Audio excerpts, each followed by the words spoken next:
Welcome to the Families Embracing Diversity podcast. Today we are talking with Frances Evans, who is a Spanish educator, mother of a bilingual bicultural child, and an author of a new book called Coco, la Cotorra Puertorriqueña, or Coco, the Puerto Rican Parrot. So you definitely don't want to miss this conversation. It is full of great tips for helping kids learn to understand and accept different accents, as well as tips for parents raising bilingual children. I hope that you enjoy it as much as I did, and be sure to check out Frances's website and her book, Coco la Cotorra Puertorriqueña, on Amazon and in her Etsy shop. Frances, do you want to start off with telling us a little bit about yourself? Okay, thank you so much for inviting me to your podcast.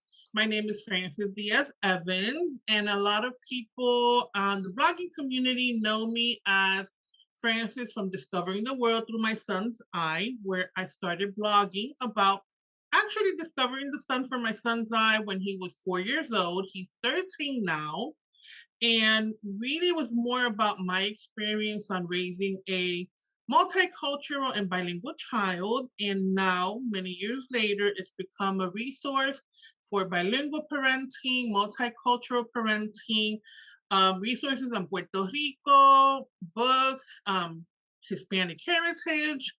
Right now, it's being visited, the website, not so much because of what I share about my son, but because of the resources that I do provide. And let me see, what else can I tell you about myself? Okay, I recently graduated my master's degree in Spanish, and I wrote a book called Coco, la Cotorra Puertorriqueña, which is Coco, the Puerto Rican Pirate. So that's my baby right now. And I currently teach Spanish. I continue writing for my blog. So basically, I wear many hats. Yes, you do. How do you keep up with so many things? That's a lot. Honestly, I don't know. But I do, wear many, many hats right now. So tell me a little bit about your book, Coco la Cotorra Puertorriqueña.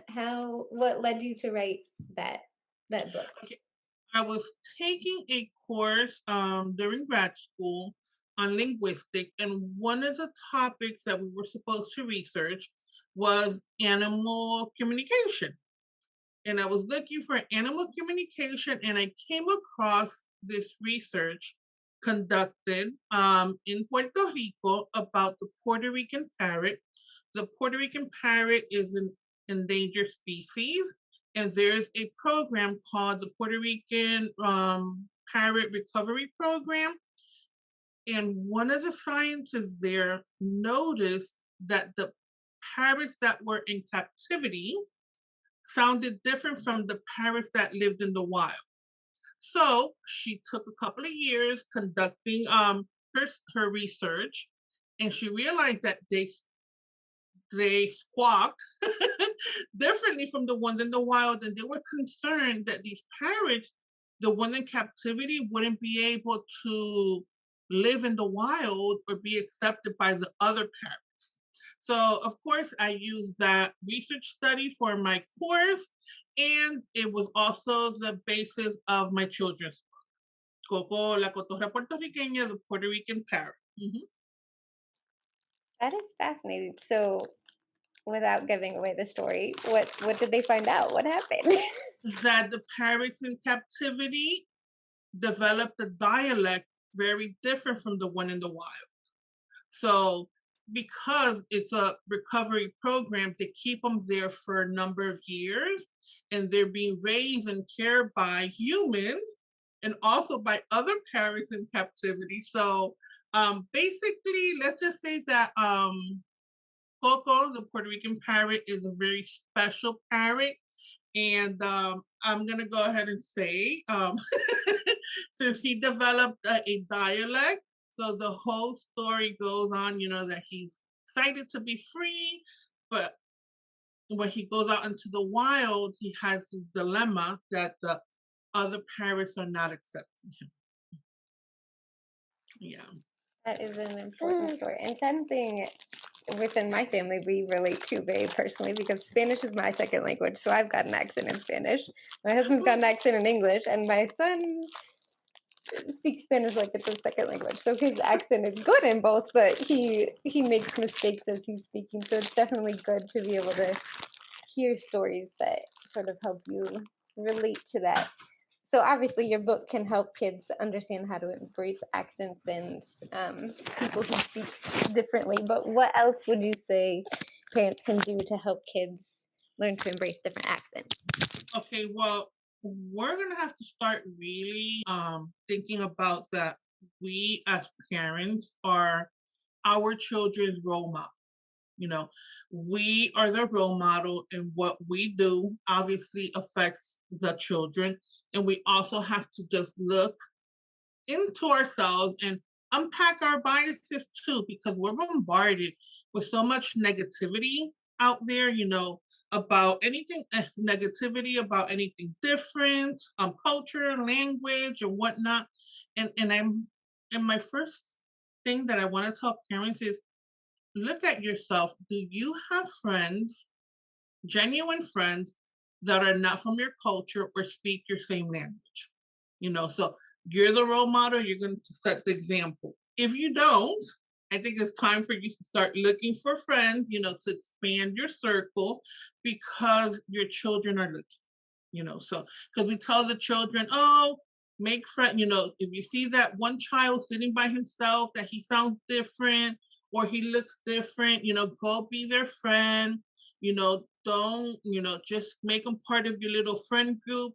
But if you don't do that at home and you're not setting the example, how can you expect that from your child?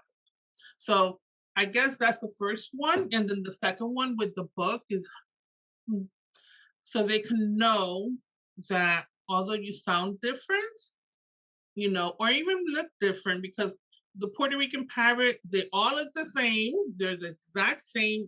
There's nothing different from one from the other, except that the one in captivity sound different from the ones in the wild.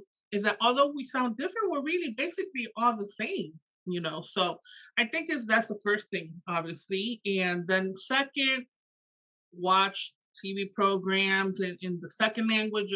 Right now, I'm going to go say Spanish because that's, my book is in Spanish and I raised my son to be bilingual in Spanish. So I'll say Spanish, listen to different types of music. And basically, it's just so you can't, I'm not going to say train your ear, but get used to listening to different accents and different voices, yeah. No, I think that's very true. We recently moved to the Midwest. We used to live by a big city, so it was very common to hear different accents, and here it's not. So we found that sometimes when he's explaining things or saying things, people will like look at him or say, "I'm sorry, I didn't understand you," and I'm thinking, "Yes, you did. Just try." Mhm. But their ears are not accustomed Not, to hearing yeah, not people speak English custom. differently, right? Yeah. Exactly, exactly.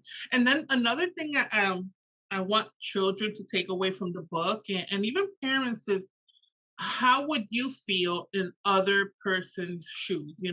How would it be on the flip side if you were the one who sounded different? How would you feel when you're being rejected and you're not being accepted, right? So that's empathy, so I think so many things just stem from your parenting style, what you do to make your environment diverse, and then that goes along with your children, so teach them how to be empathetic, but you have to set the example. If you don't set the example, that is a really hard ask, because they don't see the diversity at home. They don't see mom or dad or the grown up that's taking care of them having other friends from other cultures and languages. And that's a very good point too, because it is saying, "I can't understand you," is rejection. Saying, "I'm sorry, could Mm, I didn't get all that. Could you say it again?" Or answering in an empathetic, kind way isn't mm, necessarily rejection. It's saying, "I'm sorry, that was my fault. I didn't get it." Instead of, "Can't understand you. You don't you don't yeah, speak English." That is then rejection. I totally get it, but there are ways and ways to ask things, and then if someone just gives you that funny look, like, what did you just say? Is very different from how you just mentioned it, like the way you asked, I'm sorry, can you repeat that again? I didn't understand, I guess body language plays a big role, in all of this. So because I get it as well. My English has an accent, but then my son's Spanish he has an accent too, and then the same thing goes like when we go back home to Puerto Rico, he has an accent, and I tell my family, my extended family, to please not make a big deal of his Spanish being sounding different, because at the end of the day, he's able to communicate, get his message across. But if you make it a point to point out that, oh, even if they want to make it sound cute, like, oh, you sound so cute with that accent. No, no, no, no, no. That's a big no. Just, just say, oh my goodness, just talk to him normal. Okay, thank you for telling me or whatever, respond, but don't make it a point because, especially with my child, he's a teenager. Then you get that affective filter all the way high, like 100%, and he will shut down. Like, if you make a point to, even if you're trying to compliment, especially with teenagers, they tend to shut down. And then I tell my mom and my sister, I'm like, I know you guys are excited that he's speaking Spanish, but don't make it a big deal. Just talk normal to him, because when they start, oh, of course, I think he sounds adorable talking Spanish, and I want to gush and be like, yes, but I said, okay, Francis, keep your calm, keep your cool. And he's talking to me in Spanish, and I'm like, he sounds so cute, but I said, okay. And I keep my cool and I don't say anything. I just keep talking to him normal because I don't want him to be self-conscious about it. He already knows, I don't need to point it out, So it's the same thing with children in school, If you have a little classmate that speaks different, or has an accent, don't make a big deal about it, embrace, their differences, celebrate it. But again, like I mentioned to you before, it starts at home. Very true, very true. So does your son speak Spanish at home with you, or does he mostly do English and then when you're at home in Puerto Rico, he's willing to speak Spanish? Okay, so I started raising my son. Okay, I'm gonna go ahead and say, but he was 4 years old in Spanish because my husband doesn't speak Spanish. And of course, you fall into that comfort zone of always talking Spanish. So when we went for his 4-year checkup to the pediatrician, she knows that I am Puerto Rican, Latina, and I speak Spanish. She said, oh, he must be bilingual by now. Mind you, he was 4 years old. Oh my goodness, that was like a wake up call. I said, I have to do something. I said, I can't go back to Puerto Rico with my child not speaking Spanish or at least understanding, So I started, going full force, crazy. I'm going to say crazy mama, teacher, slash, whatever you want to call it. I labeled everything in my house. I started reading books in Spanish. But I really started first by using the language boundary method, just during a certain time and setting, like during bath time. So, oh, it's Spanish time. And I would say, oh, mira el patito de hule. Mira el patito hace quack, quack, quack. And then I would do that during bath time, during bedtime story. And then, of course, we evolved. He's now a 13-year-old bilingual teenager. He speaks to me in Spanish at home. And then I'm gonna laugh because when he doesn't want his daddy to know something or he's asking for something, he comes to me and speaks in Spanish. And then but when we go visit back home, like for instance, we were at a restaurant, he went ahead and ordered in Spanish, I'm like, yes, I wanted to go, whoa. I said, okay. And I smiled and I'm like inside jumping of joy. But I said, okay, Francis, no, we need to make a big deal. And then he speaks in Spanish with my mom too. My sister, she's bilingual as well. And I keep telling her, I said, talk to him in Spanish, not English, okay? So he can continue with the Spanish. But now when we're out in public, he gets like really nervous. One time can't remember where we were at, and the lady comes by. I'm gonna laugh. She comes by, she said, excuse me, can you tell me where the bathroom is in Spanish? My child freaked out and came running to me. I said, what's wrong? You should have told us right around the corner. You were right there because I think he came out of the restroom and I was waiting for him, but I saw him like panicking. I said, she was talking to me in Spanish. I said, and what did she say? where's the bathroom? I said, why didn't you tell her? And I guess it's that whole affective filter, that goes into play. For a minute there, I was kind of upset because that was his time to like shine. But I said, no, no need to pressure, no need to make it a big deal. But yeah, so he does speak Spanish with me, and right now, because he's a teenager, it's a little bit harder to keep going. So I am attempting, to continue with the Spanish. I find myself a lot speaking in English, and then I'm like, backtrack. Okay, en español, ¿qué me dijiste? ¿Qué pediste? Or whatever. But yeah. Mhm. That is very encouraging because we did the opposite. We started off when he my son was first born. I have a 7-year-old and then the baby that's making noise.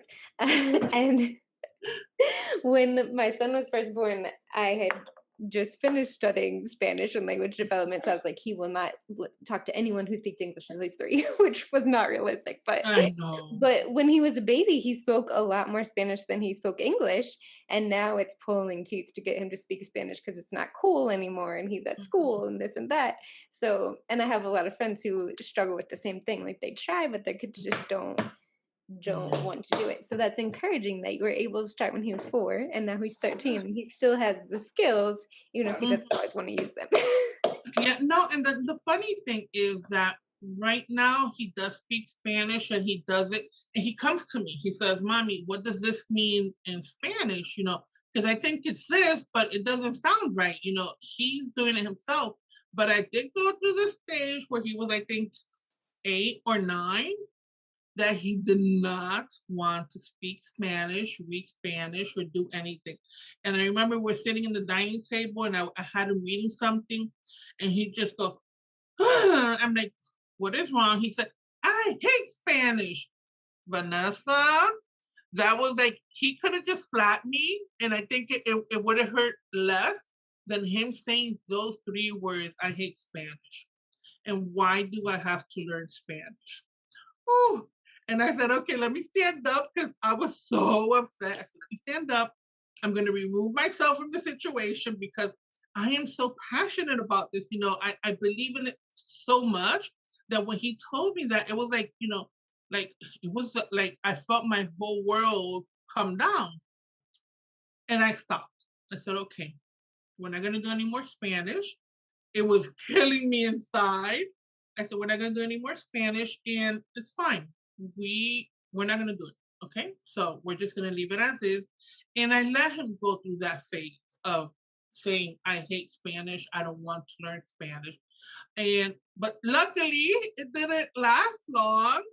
And here we are, with my little 13-year, not my little, he's a grown-up 13-year-old, bilingual son. But yeah, it's part of the process. That is very good to hear. Thank you.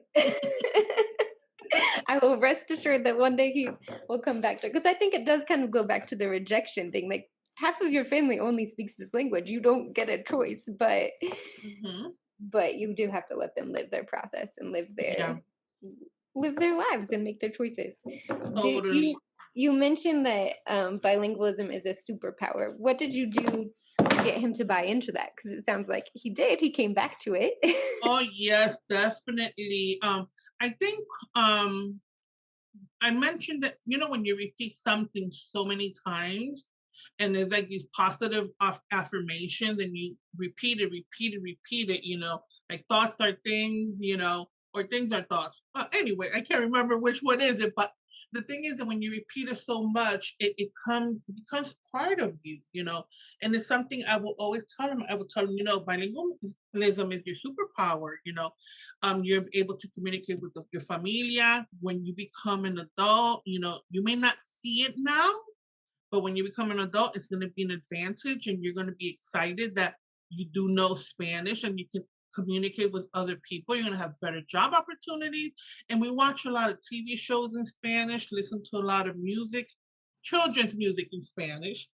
And I think it's just repeating it all the time and telling him how special he is, that he knows another language, to the point that even when he was in elementary school, his teacher, I think he was in 5th grade, I think it was just right before his rejection of the language, that his teacher told me, your son was over there with a group of kids and they were talking, and I was observing them, and he was telling them, that he knows Spanish, that he was going to teach his friend Spanish. I'm like, he what? I'm like, oh my gosh. I said, okay. She said, yeah, they were talking about the colors and the days of the week. And he was actually teaching, they were in the playground, it was during recess, and then she was like wondering like what's going on there, they're all surrounding him, and and that's when it really hit me that he understood the importance of speaking Spanish and knowing a second language. And although he rejected me afterwards and said he hated it and whatnot, eventually it came back. I guess it's just being persistent as a parent, because we could easily give up, say, you know what, forget it, I'm done, his loss, but if you just continue, because even though he didn't want to speak Spanish and told me he hated it, I continue speaking Spanish. I continue sharing books with him in Spanish. And I would say, oh, come over here, let's go watch this in Spanish. And he would just look at me like very reluctant, but he did it, and here we are. That's amazing. That's Mhm. great. You also teach Spanish classes, correct? I do. Yes, I do. Do you have, I know he started learning when he was 4. Do you have students that started learning when they were even older and have been able to achieve fluency, let's say, or a Mhm. conversational ability? Yeah, well, fluency and conversational ability takes time and takes years. So, but I do have I could probably say 3 or 4 learners that started with me. I've had them for over a year now. And one thing I always tell parents, they are not going to be fluent in a couple of months, and they see me just once or twice a week, which is very different, like, for instance, I'm the only one who speaks Spanish. Where we live, there are no Latin communities either, or Hispanic communities, or a lot of, no, none of that, So it's just me, myself, and I speaking Spanish, all the time with my son. And I told the parents, I said, it was me by myself. And I literally made my home into a Spanish school, putting sticky notes all over the place, and really grilling him on Spanish, not giving up. And it is a lot of work. You know that. Even when we have someone who speaks a second language, it's still a lot of work. So at the moment, no, I can't say I do have anyone who's fluent. I have my youngest is 4 years old. I also help adults with the conversational piece of Spanish. Those are adults who already know the language and the grammar rules and whatnot. They just need exposure to speaking. But most of my kids are elementary age kids, which is that perfect age where they're excited about learning Spanish. And hopefully, one day they will become fluent. But I can't take what I want to say is that you can't rely on just one single person or a teacher to make sure that your child is fluent and bilingual. You have to put in the work as well as a parent, you know. And I tell my parents, I said, but they're like, well, grandma said that, why isn't he speaking to me in Spanish and whatnot? So it'll take, it's years. This is years. My son was 4, he's 13. So it took 11 years for him to get to the point that he's at now. And in the 11 years, we have lots up and downs during that process, So it's not just 1 year, 2 years, or 3 years, but I do enjoy teaching them. It's a lot of fun. And I enjoy their excitement and passion about it. I'm like, yay. So if they're excited about learning Spanish, I think that is everything, because if you're not excited about learning something, there's no way you can learn it. That is very true. Which is probably why it was so effective that you, when your son was not excited, you said, "Okay, we'll take a pause." So Mhm. so much good advice. Thank you. People want to find out more about you, your book, Spanish classes, all of those things. Where would they find you? Okay, so my website is discovering the world through my son's eyes.com. Super long. That's where you'll find resources on raising multicultural, bilingual parenting, Spanish books, and all the other good stuff. Then I have discoveringespanol.com. That's my website dedicated to Spanish lessons, everything Spanish. And Coco, la Cotorra Puertorriqueña, my Spanish children's book. You can find it on Amazon. And I also have an Etsy shop, Discovering Espanol, where you can also get the book as well. Thank you very, very much for your time. Is there anything else you would like to add? Tips for families raising bilingual children or helping kids embrace different accents? My number one, and I'm going to repeat it again, parents are their children's role model, and they have to unlearn their own biases, and sometimes we have them, we just don't know that we have them. They're like hidden and you don't realize they're there. So once you unpack your own biases and you become your child's role model, your child will follow suit, and then your child will learn to embrace anyone who sounds different or looks different from That's a very good point. I think sometimes our children unpack or help us discover our biases because we see them do things and we think, them. did I teach you that? I don't believe Mhm. that. But then we realize maybe our actions portray Our things. actions, yes, Yeah. because if you're telling your child, go be friends with the kid that sits by himself, that maybe, I don't know, come from another country, is new in school, sounds different, and be their friends, but then when you look at yourself, um, who are your diverse friends, But I mean, it's friends to friendship, not say, oh, I know the mailman and the mailman's from I don't know. No, that does not count. I have actual friends from diverse backgrounds. And Mhm. not, I listened to a podcast recently that was talking about that a lot of times we look at it as like, I need to make my diverse friends to check that box and I'm doing this for me. No, you need to be in relationships with other people because they're Exactly. people you care about, not just because, oh, I have a diverse friend. Check, I'm good. It's not No, how it exactly. works. No, no, that is so true.